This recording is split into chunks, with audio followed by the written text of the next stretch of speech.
that are going to subvert the checks you have introduced. And so what you're going to do is you're going to try to restrict them. Okay? So one way to restrict it is by taking the code and saying, doing an analysis of the code and then saying, okay, here are the valid targets, and let me make sure that the valid targets are all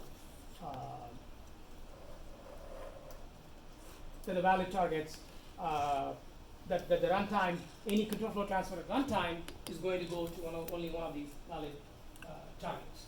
Okay, so the SFI approach, you can think of it as enforcing a simple version of CFI by ensuring that the target is always a multiple of 16 bytes. Okay, so it's a kind of a crude version of control flow integrity. But the more refined version is one which basically looks at the code and then says, here are the valid targets. By analyzing the code, it figures out here are the valid targets for indirect control flow transfers, and those are the places that you can jump to at any time. Okay. So so again, the approach has two parts.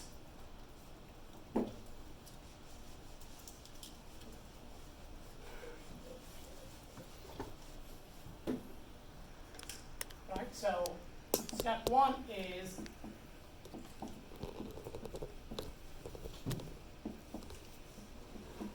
static analysis to compute the control flow graph, right? So which captures all of the valid control flow transfers. Okay, and then add checking code that enforces the CFG, right? So basically at runtime, you're going to check whether the particular control flow transfer is using one of the permitted edges in the control flow graph, and then it will be allowed, otherwise it will not be allowed. Okay? So, so there is a lot of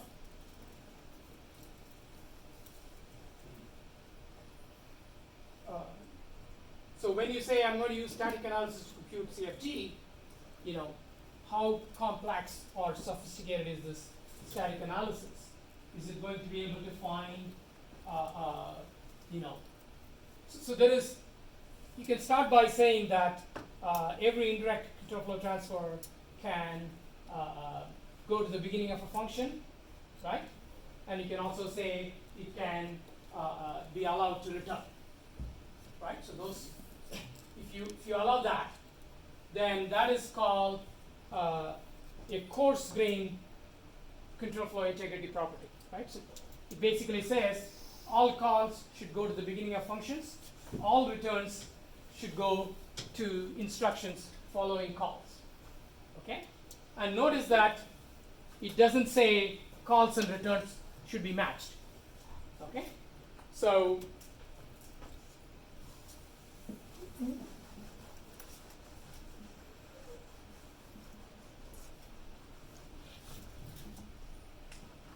if you have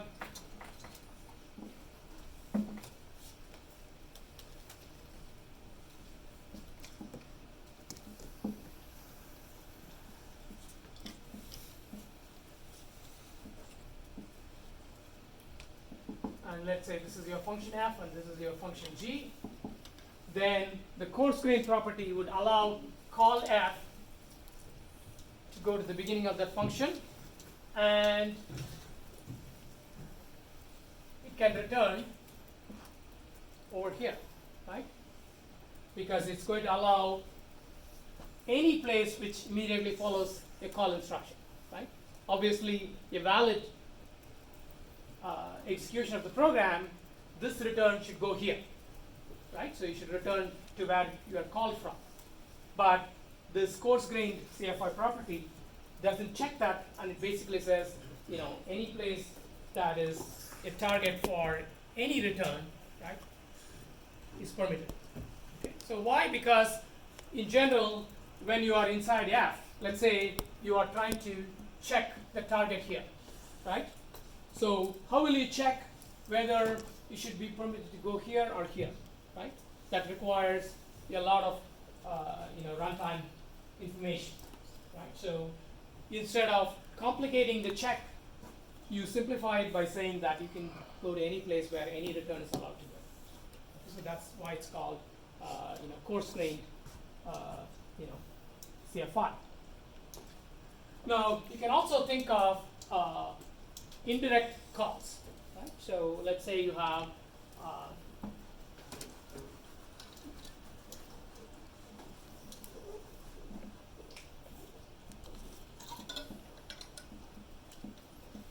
right? So f is a pointer value, and you're saying call star f. Okay. So when you do that, how do you know what f could be pointing to at runtime? Right. So this is hard to tell. So once again, what you're going to say is this could go to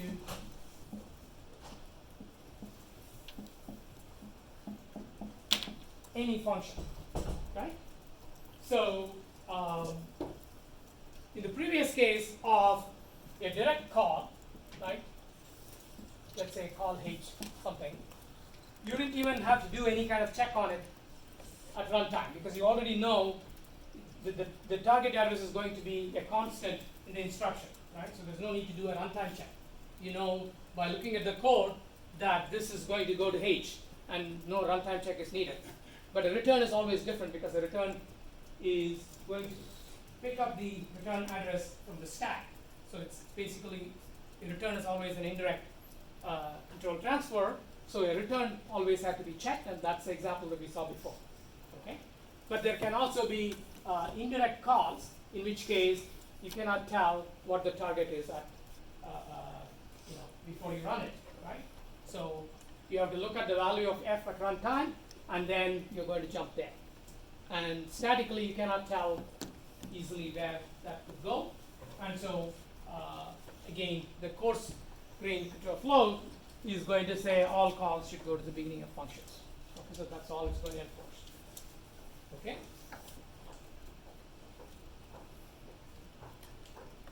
But if you are willing to pay more for a more accurate static analysis, then you may be able to constrain the program further, and therefore possibly increase the security property that you can achieve. Okay, so let's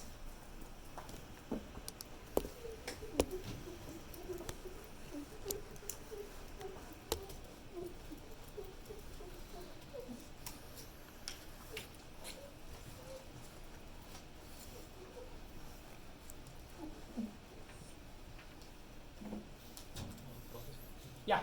So this static analysis, will it be during the runtime or?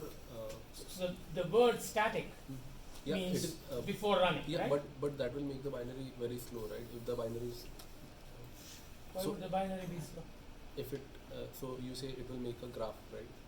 Static the CFG control flow.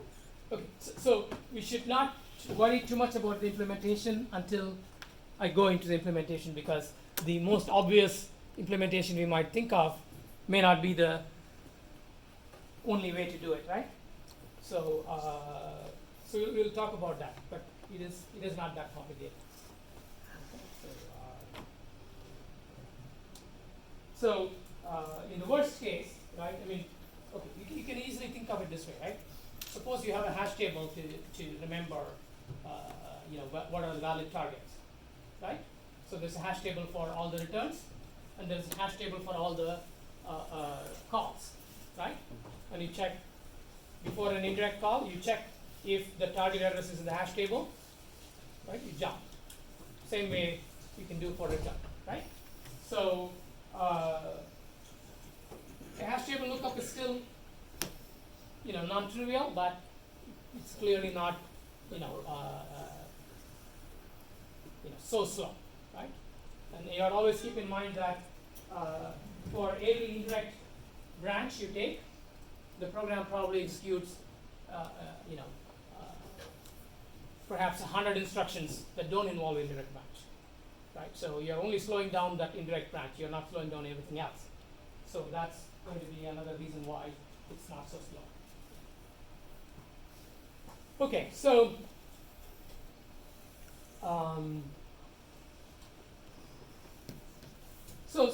CFI is self-protecting in the sense that the malicious code cannot subvert CFI directly, because what does subverting CFI mean? Means jumping past the CFI checks. But since every control flow transfer is going to be checked at runtime, jumping past the CFI checks wouldn't be permitted because those won't be valid targets, right? So because we said, for instance, in the CFI case, the only valid targets are here, right? So if you put a check, add a check to your code, well, the location immediately after the check is not, really a place where a control flow transfer is going to be permitted, right? So therefore, once the CFI checks are put in place, it can those checks can protect the CFI enforcement itself. Okay, not just the control flow graph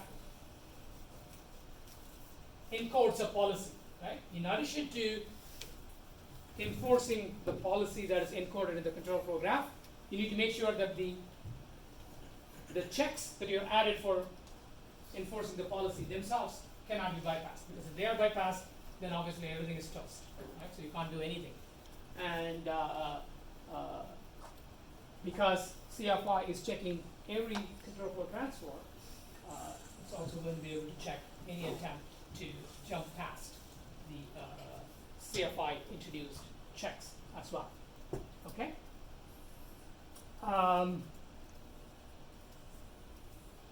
So you can also, since we have talked quite a bit about memory corruption exploits and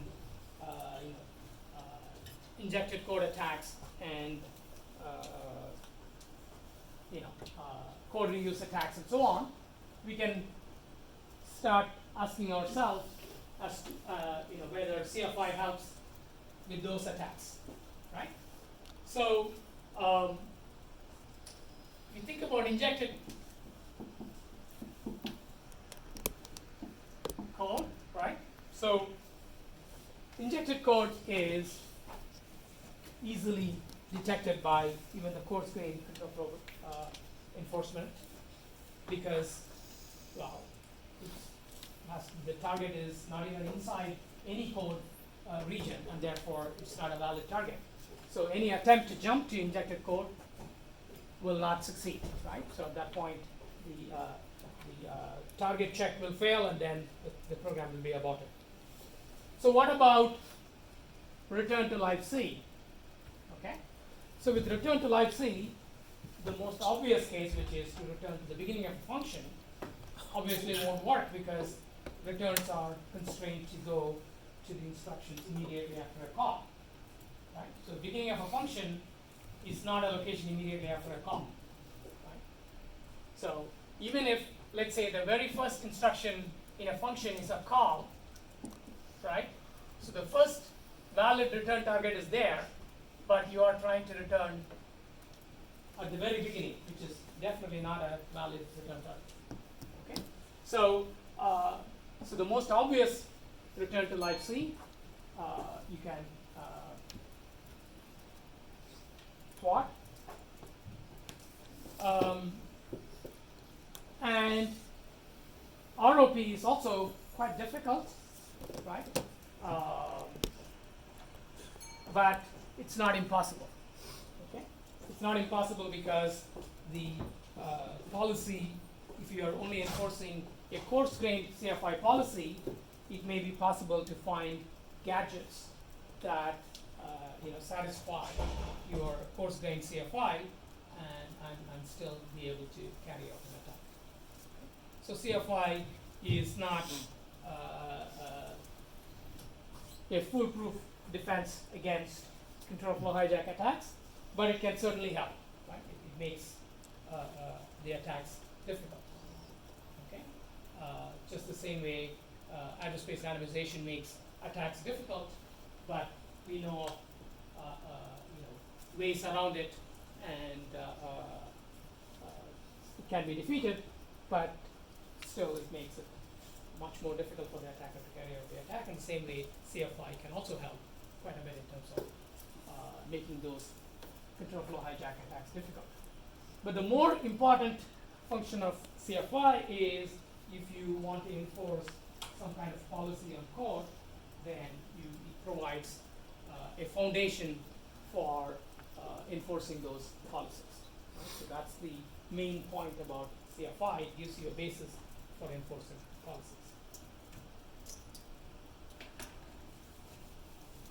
Any questions? Yeah. When we apply a CFI, Yeah. then in our code we have all different functions, and we also use library functions like. Okay. So let's just go back a second. So who's you? So again, let's define the threat model, right? So threat model is the threat model. Does it involve benign code, and is your goal to deal with to protect against control flow hijack, or are you dealing with untrusted code and you're trying to enforce some policy on that? Okay, so let's say, okay, go ahead.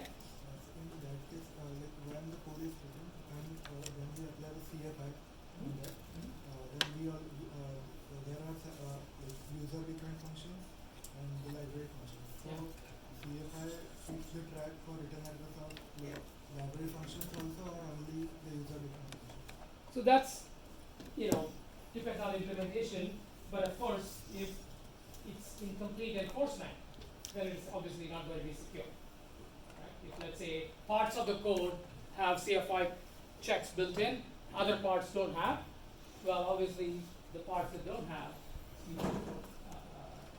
violate CFI, right? So one thing is that I mentioned this complete mediation, right? So we need to make sure that every place where a check needs to be put, you better put that check. Otherwise, your security is not any good. Anything else? Okay.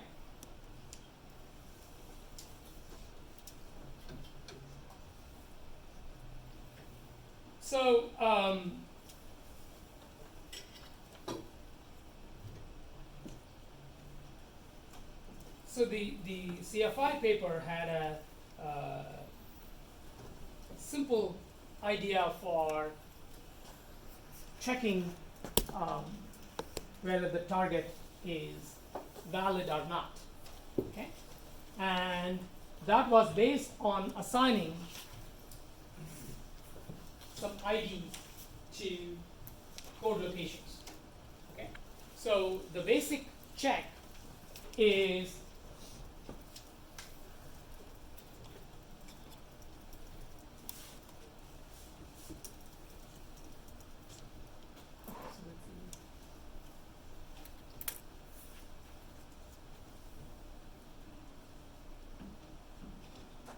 so let's say this is the original instruction, right? Jump ECX, right? So that's an indirect jump. Okay, so you need to check, in order to do CFI check, you need to check the target of ECX. Okay, so the way it's going to be done is by comparing the target location to see if it contains a particular ID value. Okay, if it contains that ID value, or rather if it doesn't contain the ID value, then you're going to jump to an error. So that's basically the program will be aborted at that point. Otherwise, what you're going to do is you are going to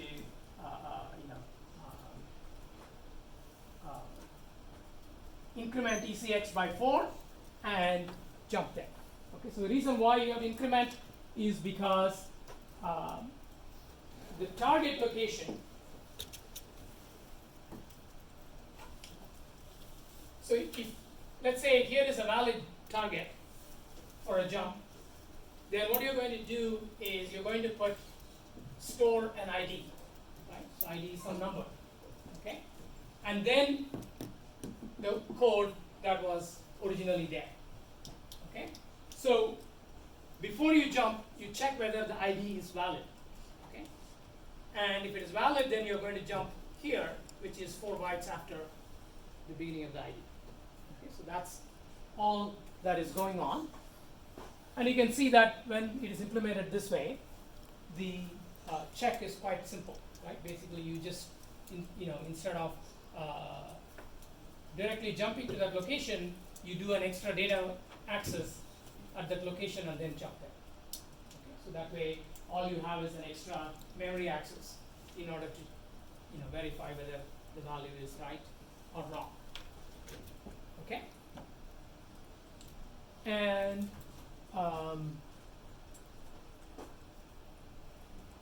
so look at the destination. Okay, so this is the source, this is the destination, and the destination contained this originally. Now what you have done is you have stored the ID here and moved down the original instruction. Okay, and that's why this ECX plus 4. Okay, so LEA is a funny instruction because it looks like you are loading the contents of ECX plus 4 into ECX, but actually all this does is that it moves the value ECX plus 4 into ECX, right, or rather increments ECX by 4. Okay? So that means that the original jump would have gone here. By adding 4, you're going to jump here, right? So that way the data that you added there is not going to be executed. Okay? And there is some special instruction, right, called prefetch, which allows you to have data in the middle of the code, and that's just a trick to get everything to work correctly. But the key point is that before the jump, you're going to check whether the target contains a particular number. Okay, so this means that the caller and the callee, or rather the source and the target, have to agree on this ID, right? Because only if they agree, the jump will be successful. If they don't agree, then the jump will be invalid, right? Because it will not have this match, and so it will jump to the error case. So what does that mean? So what that means is that it limits. So let's say from here, right? Let's say there is a call star F, and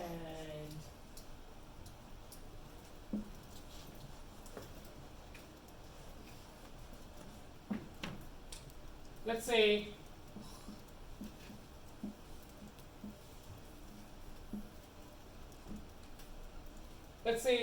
F and G are 2 pointer values, and you have 2 indirect calls, one using